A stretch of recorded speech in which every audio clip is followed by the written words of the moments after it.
Goodman and Hummel podcast, and we got Robbie Hummel. I'd known you since you were a kid. I could blow my knee out, both knees, and still kick your ass. We're trying to find the Robbie Hummel statue. I wanted to kill you. All right, welcome back. The Goodman and Hummel pod. I'm Jeff Goodman. He's Robbie Hummel. And first, before we do anything, Rob, we need to rest in peace the one and only Gene Hackman. Yes. From the movie Hoosiers, which you once said was the worst sports movie of all time. Hold on. I did not say that. But rest in peace, Gene Hackman, an unbelievable actor. I still say Hoosiers is my favorite sports movie. For you, it ranks like, I don't know, 18th. Honestly, Gene Hackman was a beast. This is very sad to hear. I don't think I told this on the podcast. I did an Indiana game. It was like 2 weeks ago, UCLA, Indiana. I had a couple interactions that were interesting. One I can talk about, one I cannot. Okay. A gentleman came up to me and said, "I hear you think that Hoosiers is boring." And I was like, well, no, it's, and I know what I said, so I did say it's boring. There's boring You don't want parts. to backtrack too much, right? And it ended up being the guy who wrote it. It was Angelo Pizzo. So that was and he was very nice. He was very, very nice, but he was busting my balls. And with Gene Hackman passing today, I need to revisit. Yeah, I'm going to revisit Hoosiers. I'm going to watch it again. I'm going to watch it and see if maybe in my mature age now, if I maybe feel the dramatic scenes, maybe a little more. But I love it. This is an issue I have though. Semi-pro. Yeah, I think the basketball scenes are hilarious. The locker room scenes are funny. Yeah. I don't think the scenes outside of those are all that good. So maybe that's just a me problem. Maybe that's a me problem. There's a lot that's a you problem. Okay, that list is lengthy. You know what? But no, I have a problem with you because we were supposed to do this podcast on Sunday. Was it Sunday? Sunday night? Yes. Sunday. Yeah. I was planning my entire day around it. I actually had an off day. You're selfish. You make me work. You're a bad boss, and you're an asshole. Okay. All those things. I'm waiting, and you just left me hanging to the point where I had to leave, so we couldn't even do the pod. That's I had to not go print true. Stuff. I have text messages to verify my communication with you. I was doing a TV shoot at Auburn all day, trying to make a flight to get past to beautiful Delray Beach here. First of all, you're on the wrong day. You were literally in New York on Sunday. You went to the same Sunday chance. was okay. So you're right. Sunday was not even in the right day. Sunday was to get to Auburn. Well, oh my God. I was bouncing around. I was in Philly. I did Villanova, Marquette. Then we did the games at the Garden. You're right. We did our show after the game, and then I had to take like planes, trains, and automobiles to get to the Newark airport, which is a lengthy process. Now, I thought it would take, it said, once I got on the train in Penn Station, it said it would take 22 minutes, 25 minutes. So I told you a certain time. Well, the train got there, and then it's a process once you get to Newark. Then I sent you something. I said, hey, I'll be ready. Here's the thing that irritates. This is when I actually got irritated with you. Yes. I go to Newark Airport when I go to Rutgers. It's the closest one. So I've been there, and I fly home out of Newark. You sent me a photo from Clear, and I know Newark and JFK and LaGuardia, it takes a little bit longer. And think about their history with aviation and the buildings. It makes sense. They have the really, really high-tech stuff. You sent me a photo and were like, I'll be ready in 5. I'm like, there is no chance in hell you'll be ready in 5 minutes. You are at least 15 out, and I've got to go do this stuff. So what did you have to do, Rob? What did you have that night or the next morning? I make one of these for every game. Okay. Every game. So you had to get to FedEx to print. Yes. To print these.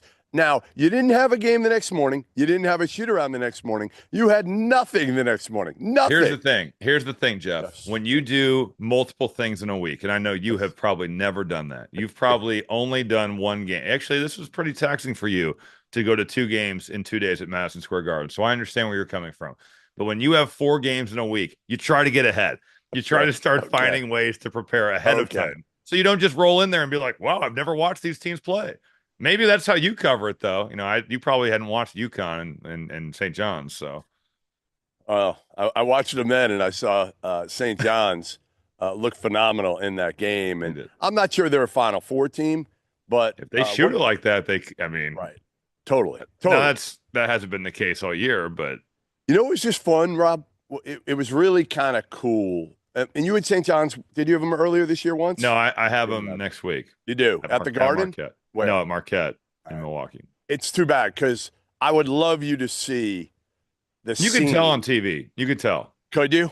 Yes. It was friggin' awesome. When that place is good. I got in an argument with Brandon Godden. we drove home from, or we drove back from Illinois, Iowa, and we were talking about Madison Square Garden, and he was saying he thinks it's good, but not. And I'm like, dude, it depends. Obviously, it hasn't when been it's great good. For years. When it's good, and whether it's the Knicks or an NCAA tournament game or St. John's, or I've never been to a hockey game there, but I'm sure when the Rangers are good, it's probably pretty awesome. Yep, that building just rocks, man. And I think there's a historical kind of like presence. Yeah, would be the word for them.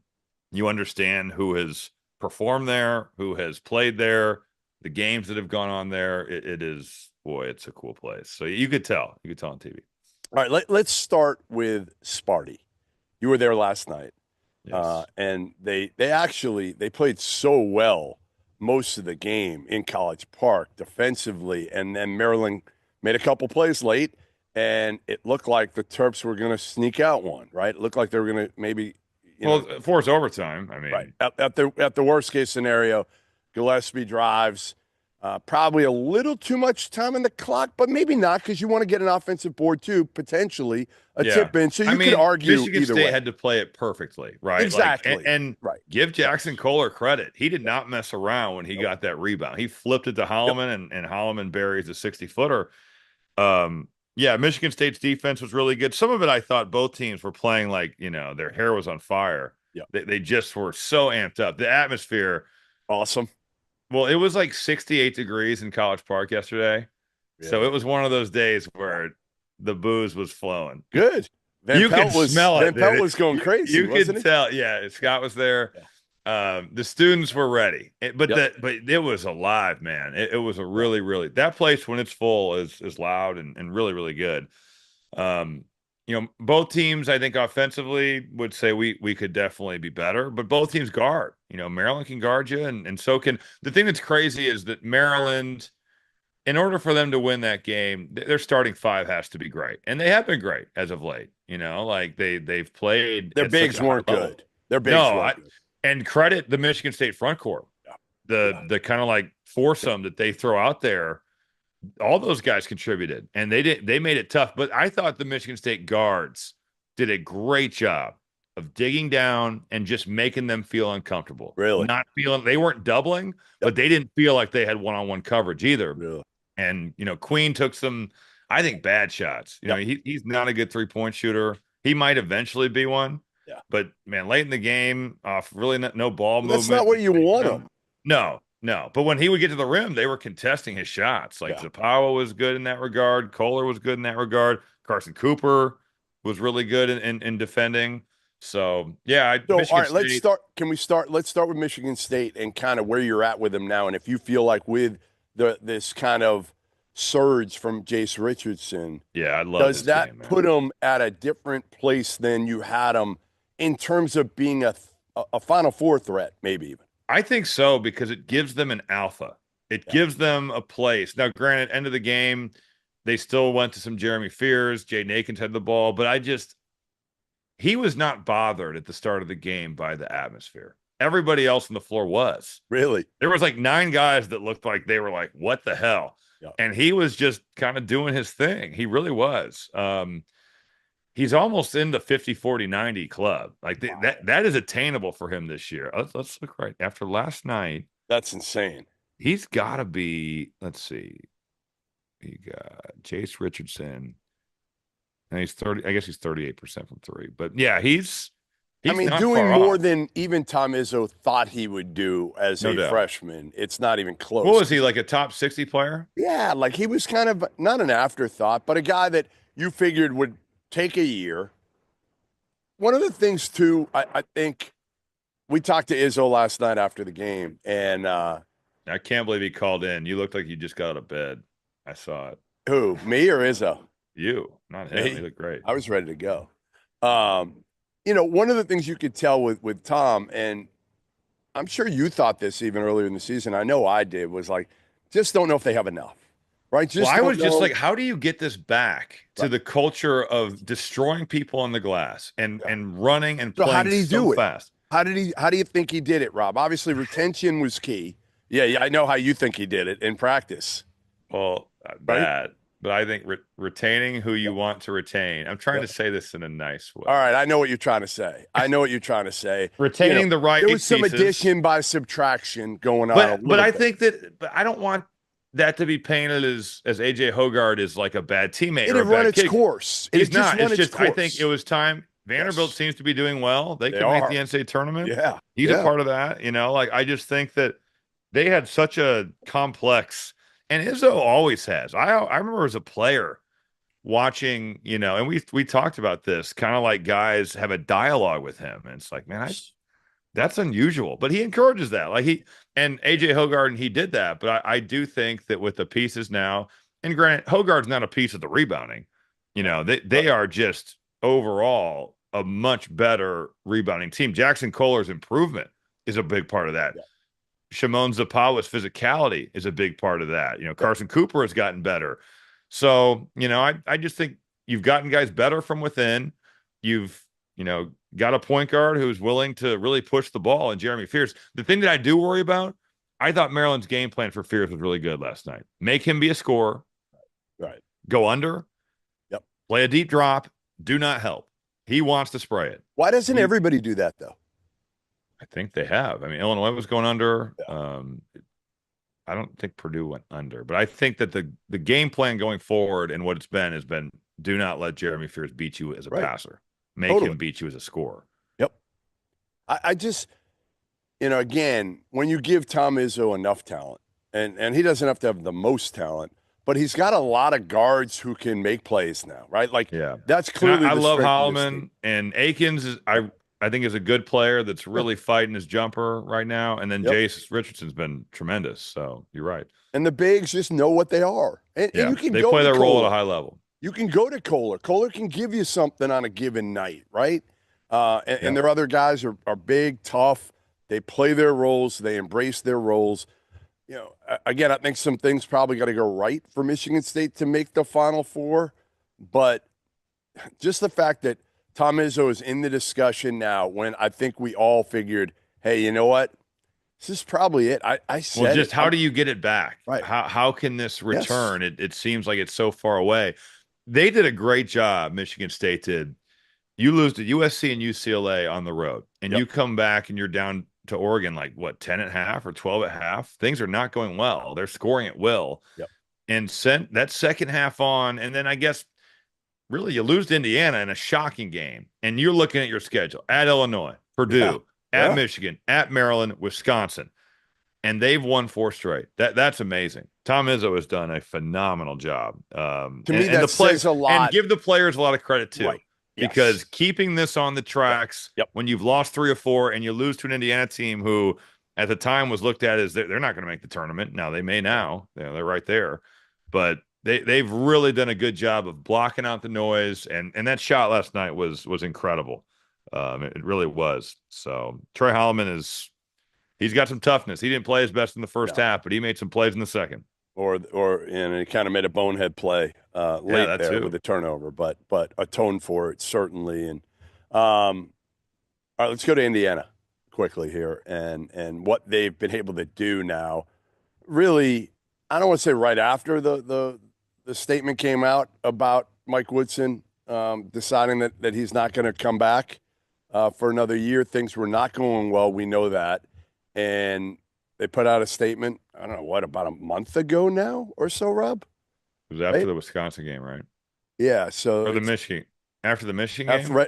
Before the Michigan game, right? Yeah. Dusty, after the Wisconsin game. Yeah. So what was the date of that? I can't tell. I'm Wisconsin was February 4th. All right, so we're probably talking February 6th. Yeah, 3 weeks ago. 3 weeks ago, and they've had a little bit of a resurgence here over the last. They've won 3 or 4 now, with the big one being Michigan State. And Purdue. Obviously, those two have been huge resume wins now to add.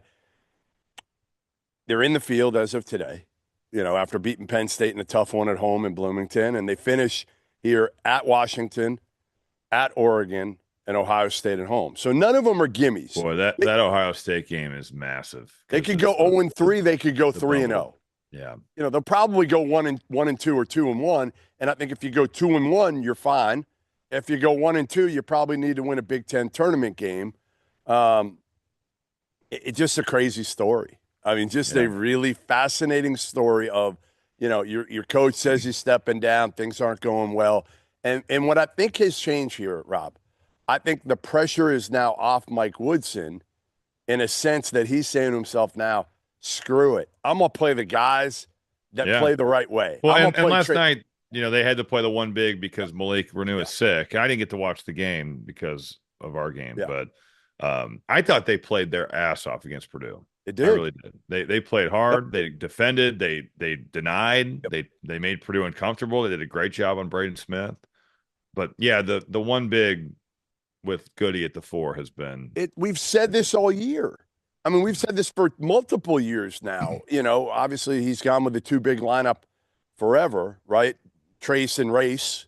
Yep. A few years ago, and it worked to some extent. It can get you. But that was like, he inherited that. Correct. And you're obviously Trace Jackson Davis is your best player, and Race Thompson was one of their better 3 guys, probably. So, but this year, but then you go out, and I guess last year you have Reneau, and Khalil Ware has some perimeter skill. So like you can kind of see, but with Reneau and Ballo, they're 2 interior players. They don't fit great together.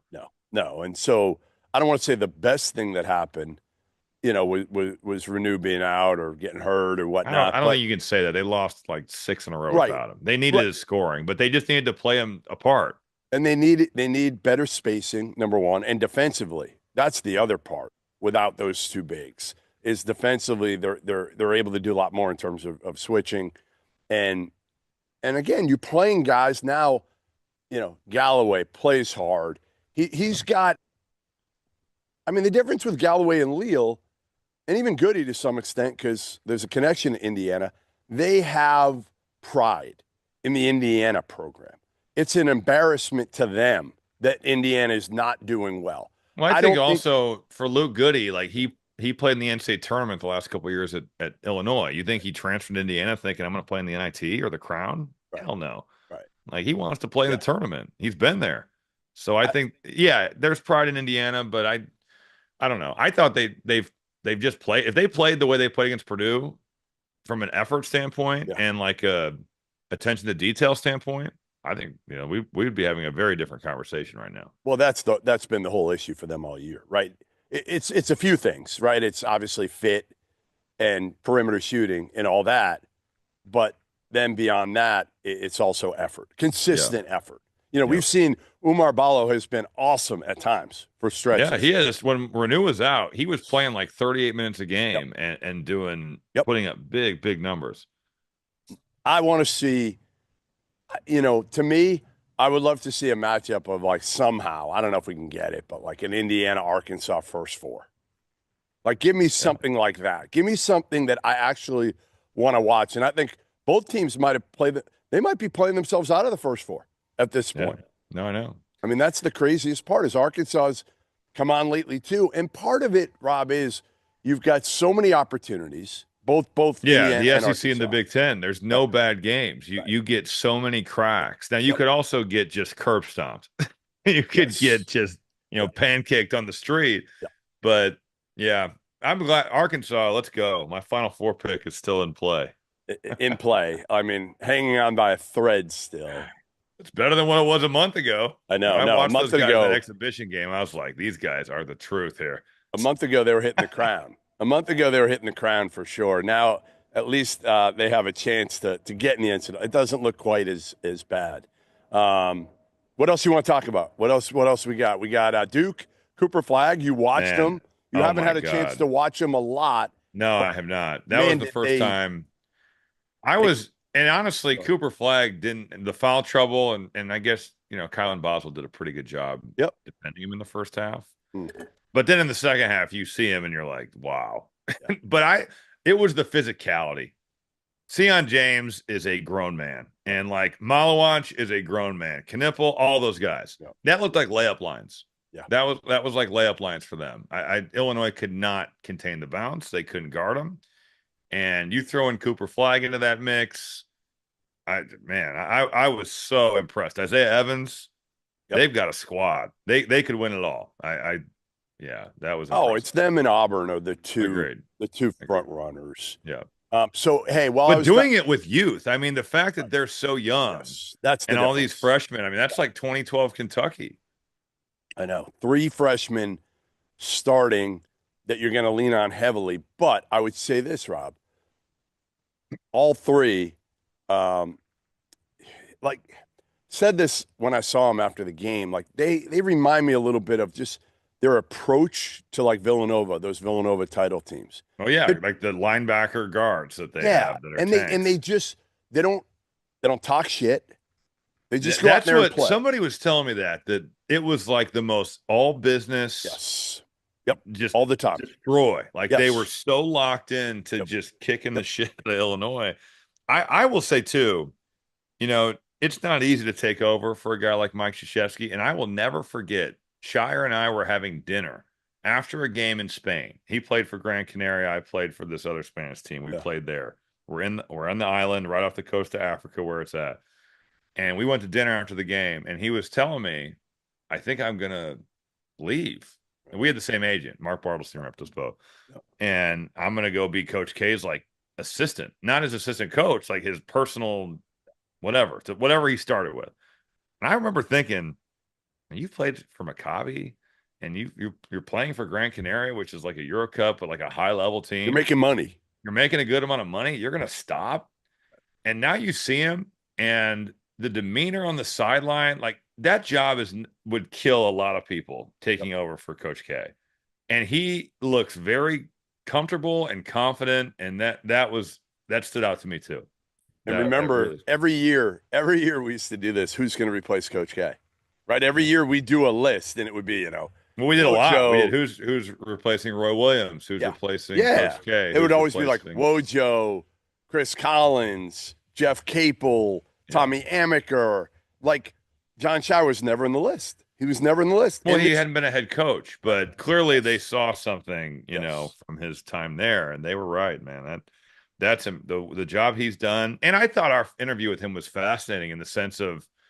If I ever coached, it would be the same. Do you care? How do you care so much about defense when your identity as a player is so offensive based? And the answer is you want to win. Yeah. but I thought hearing him talk about that was really interesting. I think it is too. And you tell me if I'm wrong in this, but it is kind of like you kind of want what you didn't do that well. You might focus more on that in a way of like, hey, I didn't do this. I'm going to make sure my team's guard a high level. I will say, John Shire was never a bad team defender. No, not like you. He wasn't like you out there. He wasn't a liability. I was a good help defender. Who led the team in charges taken? All right. I don't know. We need evidence of this. We need actual evidence of you taking charges. I was a good help defender, man. I knew where to be. How many flops did you have? I mean, you must have been flopping all over the place. You think I was the flop king? I think you were up there. You and Marcus Smart, from what I recall. I was Brad Davison before Brad Davison. Yeah, there you go. Yes. Dude, the flopping thing has gone you never see flopping called. It's the greatest thing ever, isn't it? Honestly, I saw a cylinder rule called. I haven't seen, and then I actually saw one again on TV. That's kind of gone away too. Yep. What's up with these rule things that are points of emphasis, and we see them a million times, and they just go away? It's amazing, and then you wonder why didn't this happen 5 years prior? How did this get to that? It gets to a point. That's the thing. It gets to the point where it's ruining the game. It's annoying. And the next one we got to worry about, you've said it, is the replays. We need challenges, the reviews. Dude. We need challenges. Yep. We have the technology. Yes. Forget the whole thought process that the plays can't be reofficiated. They are in the NBA every night, and they're much better for it. It's a rule change year. How does that need to even happen? The committee needs to bring it. I got to find out who's running it. Yeah, who's running the rule changes. changes. They have to look at it. Yeah. It's just gotten to where teams use all their timeouts, and then we have 7 more timeouts because last night, the end of the Texas A&M game, it was like 25 seconds left. We recorded a full interview with Tom Izzo, and then it was still another 5 minutes after that before the game ended. So I'm telling you, the last 25 seconds took at least 15 minutes. We're ruining the best part of games. And actually, that's what was good. Michigan State, Maryland didn't have that last night. No, they really didn't, right? We need to talk about this, too. So Big Ten Network tweeted out a video of the Snoop cam from last night. Yeah. And if you watch it, like, obviously our reactions are like, oh, my God. Yeah. But I hit the table, like, because I was so excited that he made the shot. Yeah. But you can't see my face, and all these Michigan State fans think that I had money line Maryland, or like I was upset that they won. That's great. I'm just happy. Like, I just am happy to be there. Yeah, I have no rooting interest, and I'm honestly stunned at some of the comments of how anti-Michigan State I am. But you should not have told me this. You should not have told me. You should watch the video. You can't even see my face. No, the problem is now I'm just gonna rally behind the Michigan State fans that you hate Michigan State. I think I need to quit this pod. I mean, I am going to get Michigan State fans where next time you do a game in East Lansing, you're going to have to check in under an anonymous name into your hotel. Vincent Chase. You might have to. You could mix them up. I mean, I'm sure there were plenty. KG probably used them during. He did. I'll never forget when we traded for Garnett for the Timberwolves, and like Kevin Love was on the team the year before. Ricky Rubio's still on the team, so we had some guys that were pretty famous. But when KG got there, the rooming list would always be like Ricky Rubio, room 500, Robbie Hummel, room 502. Then there was Bruce Wayne, question mark. It's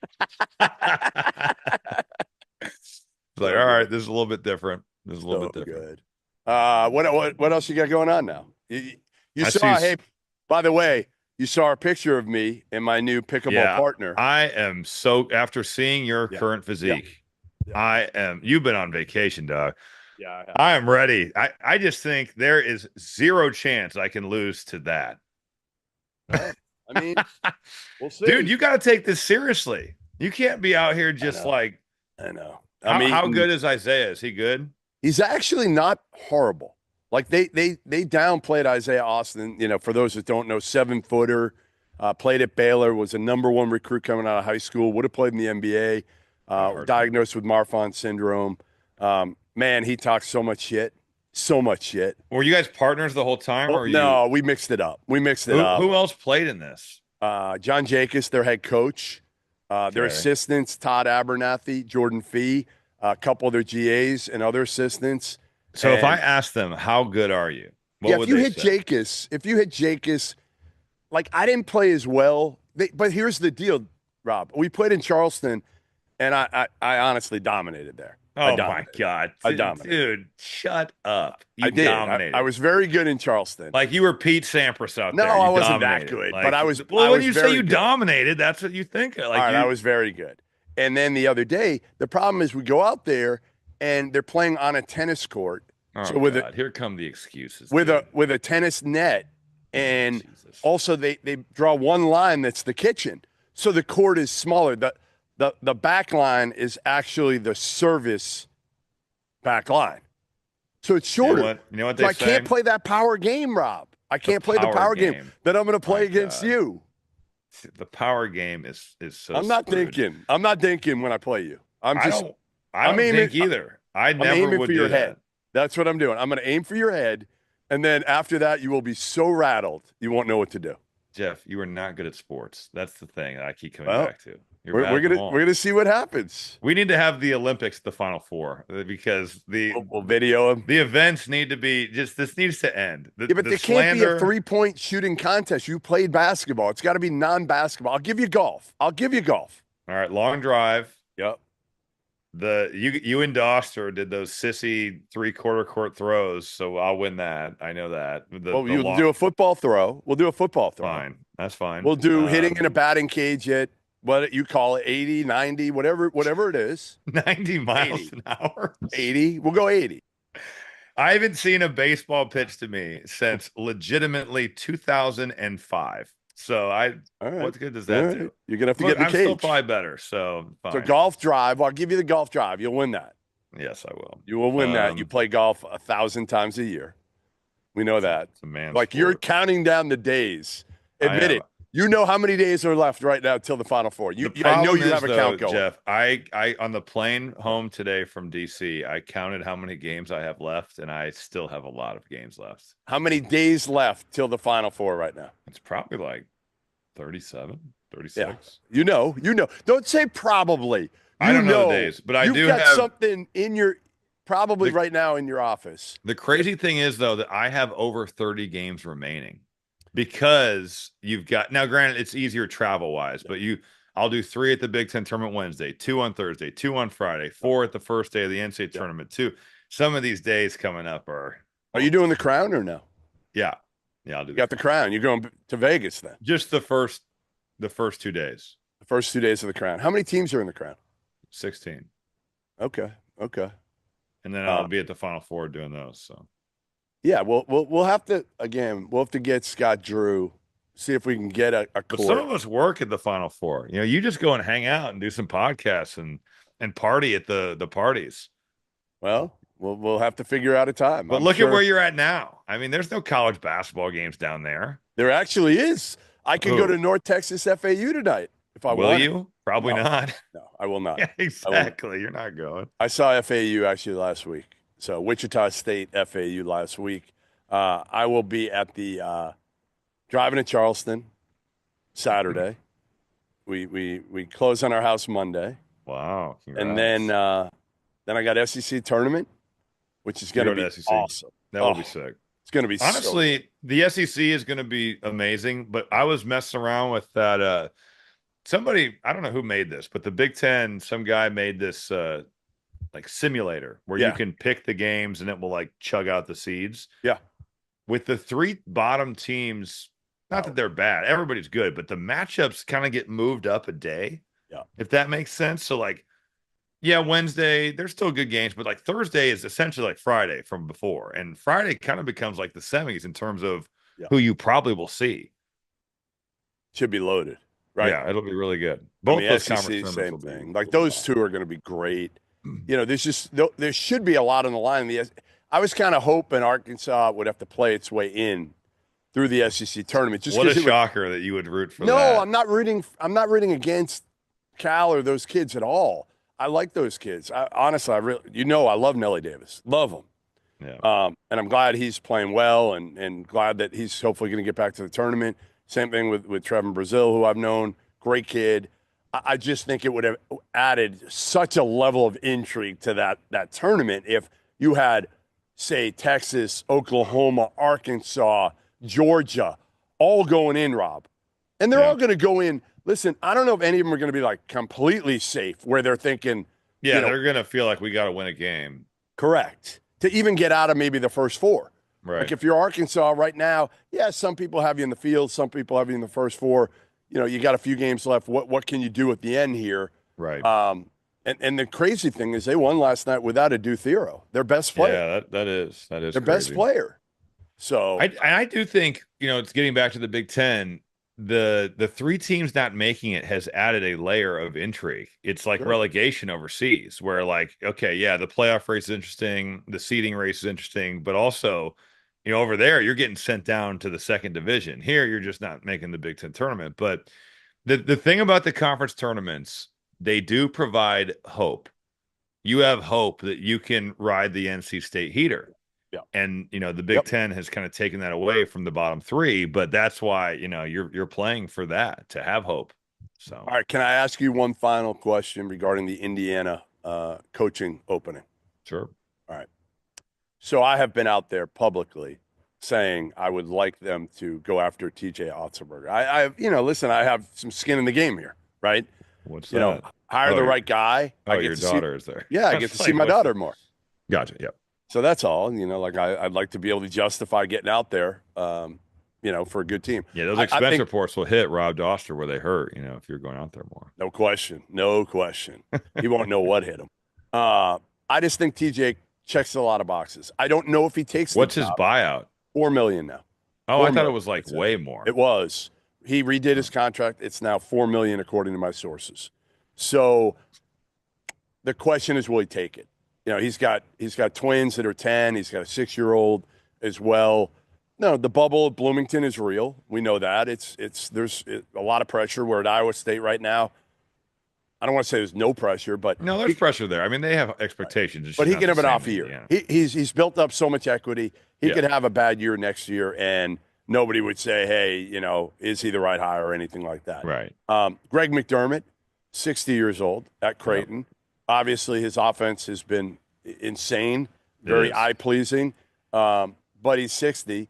I think, you know, again. Okay, hold on. We already have gone into this. You can't throw his age out there and then be like, they should hire Patino, who's 72, but he's a young I'm out with Patino. I'm out with Rick because they're not going to hire Rick. Rick has already said he wants Chris Beard. Patino has come out publicly and said they should hire Chris Beard. To me, there's just some issues with Chris Beard beyond obviously what happened at Texas, even though he got cleared. I'm boring you. No, I'm tired. I slept for like 3 hours last night. Just keep going. Tough it out. Keep talking. Anyway, so Beard, I think, is down the list. Mick Cronin, I think, is down the list.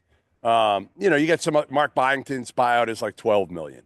So they're not going to pay that for Mark Byington. What are other names? Buzz Williams. I've kind of made my deal clear on Buzz to Indiana. I don't like it. I don't think it fits at all. I think Buzz is a very good basketball coach, but you know, I think there's a shelf life on Buzz of 4, 5, 6 years at every place he's been. How long has he been at A&M? I think this is 6 for him. So I wouldn't be surprised if he tries to get out after this year. Again, there's some parts that make sense at Indiana, and there's some parts that I won't go into that do not. Who would you hire? I've run through some names. Is there anybody I forgot? Number one. Ben McCollum? Yeah, he's down the list. I mean, Drake's probably going to make the tournament. He's awesome, but 1 year as a D1 head coach. No, I mean, I get why they would not. He would not be one. Yeah, Brad Burnell. Brad Burnell's another one. Brad Burnell. Yeah. Yep. Who would you hire? Gun to your head. If I like McDermott, and maybe that's biased because I've seen so much of Creighton, but I love their offense, and it's modern. They shoot a ton of threes. Yep. He's one with not that Creighton has bad resources, but less resources than what Indiana has. Yep. He's a really good coach. I would. And he could handle. I actually think his and I think his demeanor is perfect for that. He would. Be great. Agree. You know, he's not going to go out and rah the fan base like Kurt Signetti has done on the football end, but you just need to win games. But he's a great guy. Yes. He's a great guy to interact with. I would say if McDermott is all in to rebuilding a program, and rebuilding a program now isn't rebuilding a program like it was 5 years ago. Yeah, and maybe he could want to stay at Creighton. I have no idea. To me, I think it'd be hard for him to leave Creighton at the end of the day. No, I agree. You know, like they love him there. He's done a ton. And they've got a great deal there. That arena's awesome. And he's got a great quality of life. Again, like TJ. Omaha's a good city. They've both put in enough work and won enough games that in this era, it's like, do you want to do Indiana? Because if you don't win, let's face it, if you don't win in year one, all right, they'll give you year two. And if you don't win in year two, year three, man. And I don't know what, like to me, what's okay? If I said to you right now, all right, whoever takes over at Indiana is going to go to the tournament the first 2 years, and they're going to win a tournament game. They're going to win. They're going to go both years, and you're going to go to the round of 32 both times. Is that enough or no for fans and for you? I mean, you're not firing him off that. Right. You're not firing a guy for that. So the fans will complain. But the fans complain everywhere. I mean, like you need to go to a Sweet 16 probably in the first 2 years for the fans to be all in with somebody. All in. It probably depends on how the season goes. I don't know if you can make that strong of a statement. You know, they didn't make the tournament last year. Right. We don't know if they'll make the tournament this year. They might make it. So if you don't go for 2 years and then you make it back-to-back years, I think are you limping in? Are you? Well, think of this, Rob.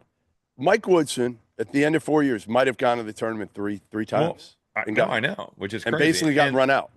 Right.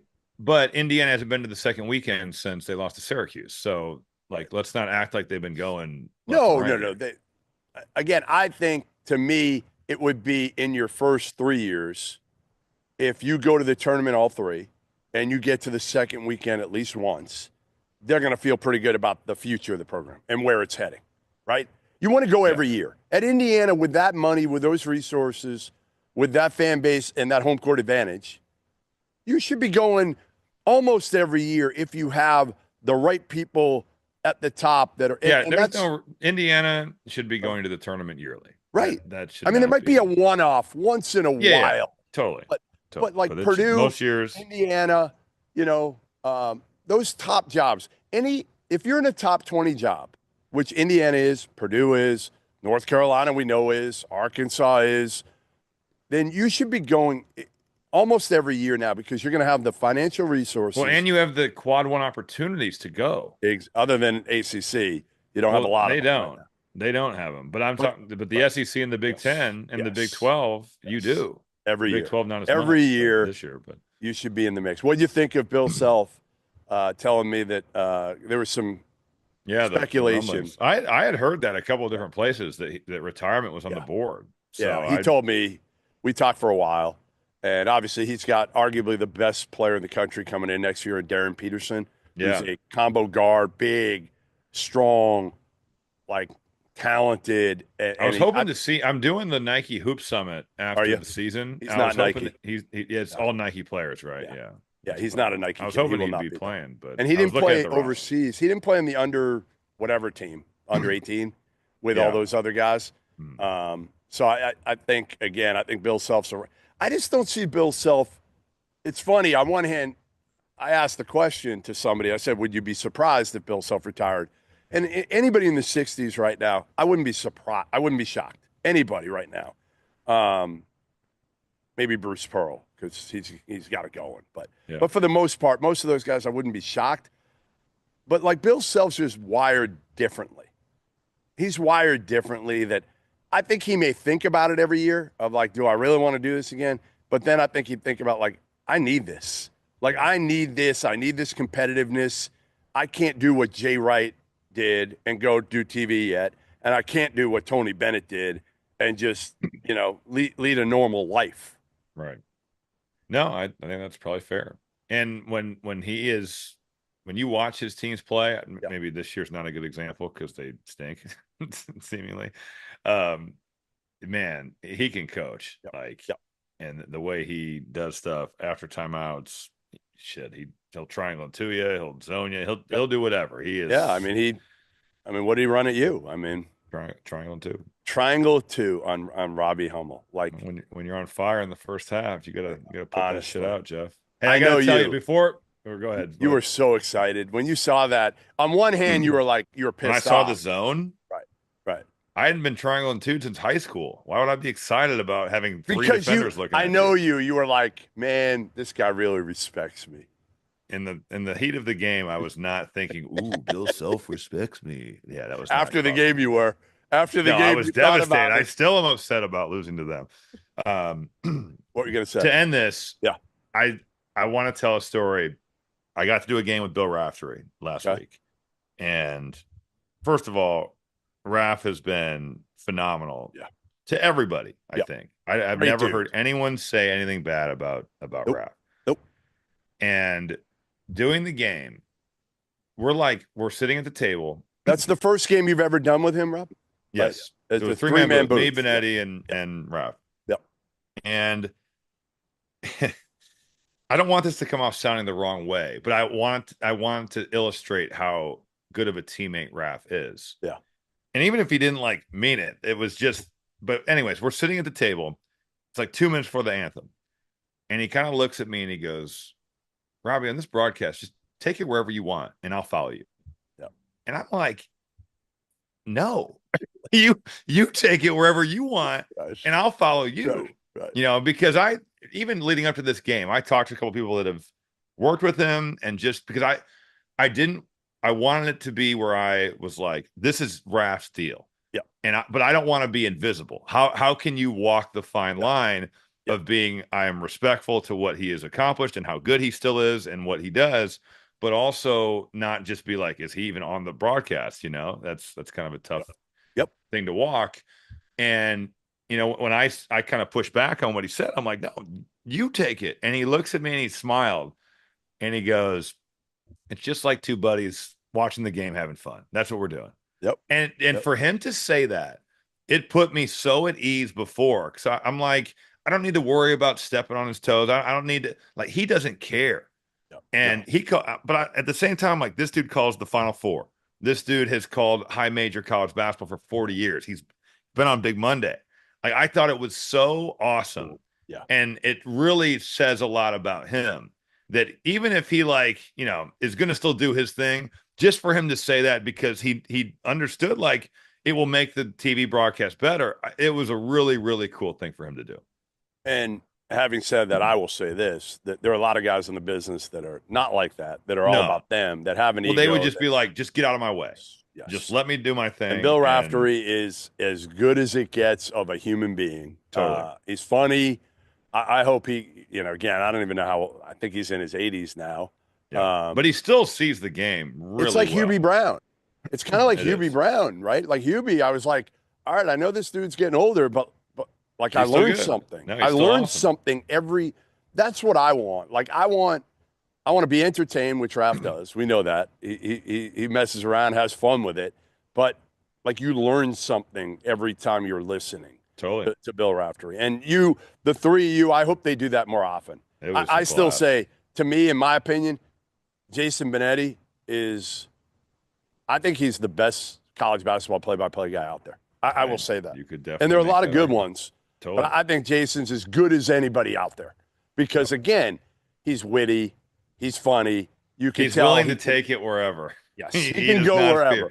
He does not have fear. He's also like a genius. He knows everything. Sometimes he'll lose me because of that, because he's almost too smart. I'm sure he's done that with you too, where some of his jokes, you're like, they go over your head. I don't know what the hell he's saying. He's like an encyclopedia of TV, pop culture, and if you're in like the 90s, 2000s wheelhouse, all right, I can get those. Right. But you go back to the 70s, where my mom and dad would be getting it.